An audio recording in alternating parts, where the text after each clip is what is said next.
Friends, ఈరోజు మనం నిర్మల్ నుంచి ఒంగోలు వెళ్ళే TSRTC, Lahari, non AC, seater come sleeper buses information తెలుసుకుందాం. నిర్మల్ నుంచి ఒంగోలు వెళ్ళటానికి సాయంత్రం 5:30కు బస్ ఫెసిలిటీ ఉన్నది.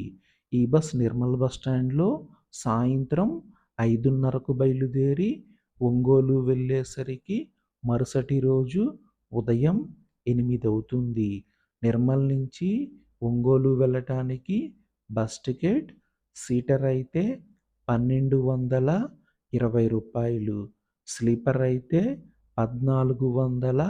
1460.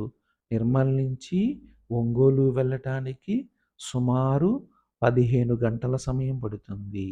ఈ బస్ నిర్మల్ బస్ స్టాండ్లో సాయంత్రం 5:30కు బయలుదేరి ఆర్మూరు వెళ్ళేసరికి సాయంత్రం 6:25, మెట్టపల్లి వెళ్ళేసరికి రాత్రి 7, కోరుట్ల వెళ్ళేసరికి రాత్రి 7:25, జగిత్యాల వెళ్ళేసరికి రాత్రి 7:50, కరీంనగర్ వెళ్ళేసరికి రాత్రి 9:15, వరంగల్ వెళ్ళేసరికి రాత్రి 11, ఖమ్మం వెళ్ళేసరికి రాత్రి 1:45, విజయవాడ వెళ్ళేసరికి ఉదయం 5, గుంటూరు వెళ్ళేసరికి ఉదయం 5:30, ఒంగోలు వెళ్ళేసరికి ఉదయం 8 అవుతుంది.